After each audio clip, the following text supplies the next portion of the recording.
sebuah buku yang bertajuk Laila Majnun berdasarkan teori pendekatan moral. Okey, buku Laila Majnun ni adalah berasal daripada Parsi. Karya asalnya adalah bernama Laila and Majnun, hasil tulisan daripada Nizami dan telah diterjemah kepada bahasa Indonesia iaitu daripada penterjemah Dede Aditya Kaswar. Okey, Nizami ni telah diperintahkan oleh pemerintah Shirvanshah untuk menghasilkan sebuah karya epik romantis, dan disebabkan daripada Nizami ni merupakan seorang rakyat yang menurut perintah, maka dia telah menyelesaikan untuk menghasilkan sebuah karya ni dan diangkat tinggi karyanya, dan syair-syair cintanya masih lagi dihafal dan digunakan pada hari ini. Okey, kisah Laila Majnun ni adalah bermula daripada perasaan cinta yang sangat menggila seorang lelaki tampan yang bernama Kais kepada seorang wanita yang sangat menawan yang bernama Laila.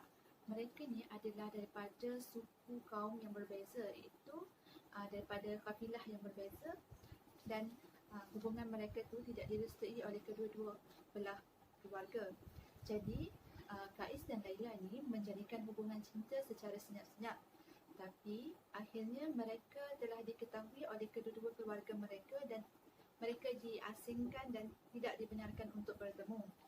Maka Kais ni menunjukkan rasa protesnya kepada keputusan yang diambil oleh kedua pihak, maka dia telah membawa diri dengan melantunkan syair-syair cintanya kepada Laila dengan harapan mesej yang ingin disampaikan tu sampai kepada Laila. Kais ni adalah berbeza daripada orang normal kerana tingkah laku dan juga pemakaiannya adalah tidak teratur dan terurus, dan masyarakat di situ menggelarnya sebagai Majnun yang membawa maksud gila.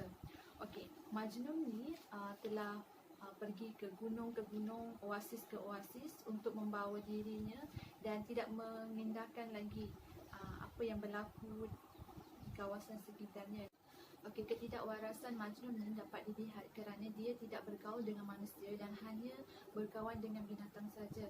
Ramai orang berfikir kenapa Majnun ni boleh berkawan dengan binatang, sedangkan binatang-binatang tersebut adalah daripada hutan-hutan dan sangat buas. Okey, Majnun ni adalah sangat baik dengan binatang kerana dia tidak mengganggu binatang tersebut dan menjaga mereka dengan baik.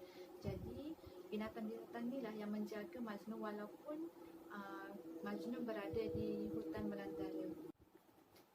Walaupun Majnun ni adalah merupakan seorang lelaki yang kurang waras, namun syair-syair cinta yang dihasilkan olehnya menjadi sebuah kegilaan masyarakat di kawasan itu, dan mereka menghafal dan juga melantunkan syair-syair tersebut sehingga kan apa yang hendak disampaikan oleh Majnun tu sendiri sampai kepada Laila. Maksudnya Laila tahu bahawasanya Majnun ni masih menyimpan perasaan cintanya kepada dia. Akhirnya Majnun telah membawa diri ke pusara Laila dan menanti Laila di sana.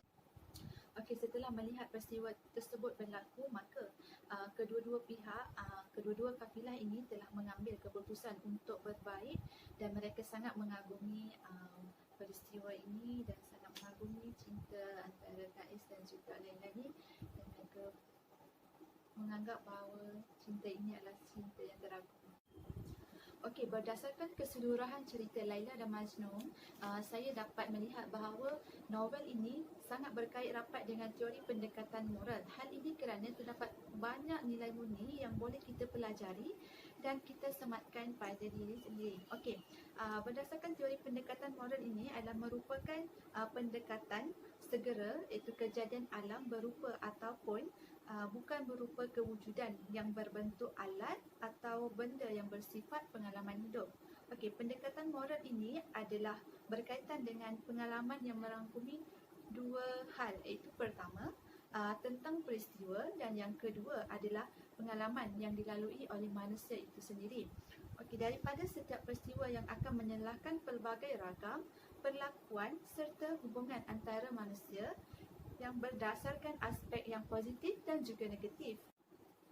Okey, analisis ini dilaksanakan dengan mendasari nilai murni yang telah digariskan oleh Pusat Perkembangan Kurikulum PPK Kementerian Pelajaran Malaysia ini. Ialah terdapat 16 nilai murni yang digariskan dan dapat dikaitkan dengan novel Majnun ini, seperti baik hati, bertanggungjawab, prihatin dan banyak lagi.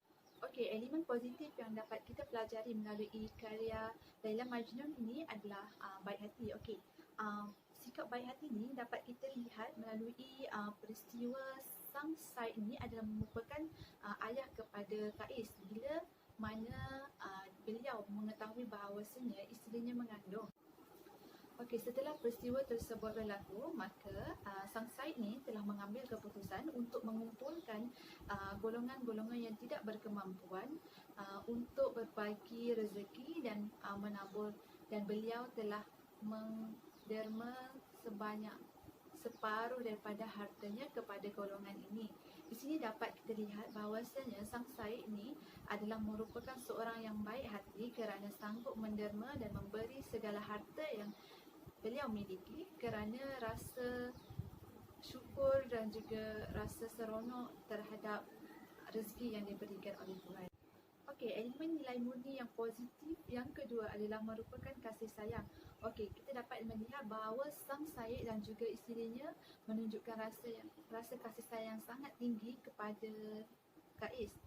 Sang Said ni sanggup meletakkan darjatnya pada tingkat yang paling bawah kerana terpaksa bertemu dengan ayah si Laila kerana ingin meminang Laila kepada anaknya, memandangkan anaknya seperti orang yang tidak siuman kerana terlalu mencintai Laila. Namun pada ketika itu sang Said ni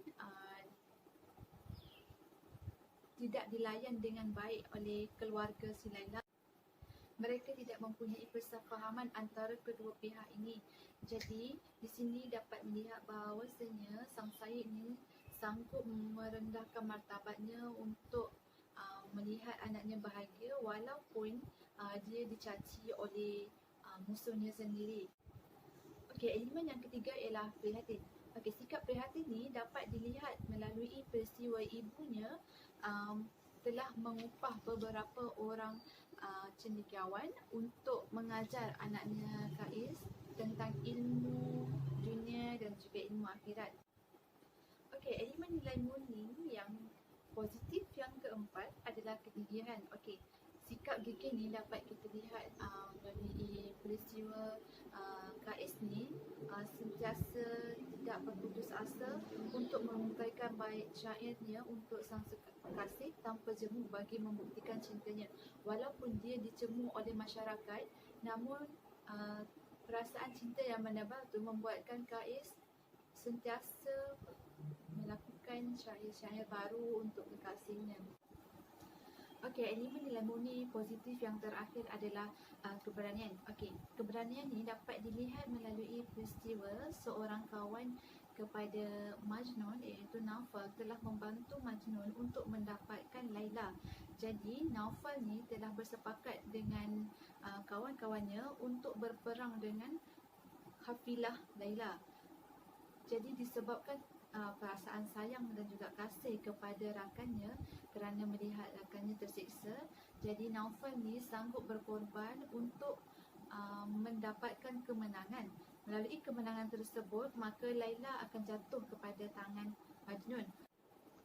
Okey, di sebalik pelbagai nilai positif yang dapat kita pelajari, terdapat juga nilai negatif yang disematkan di dalam novel Laila dan Majnun ini. Okey, salah satunya adalah tidak redha. Okey, sikap tidak redha ni dapat kita lihat melalui watak Kais ataupun Majnun kerana tidak redha dengan keputusan yang telah diambil oleh kedua pihak kerana tidak merestui cintanya dengan Laila.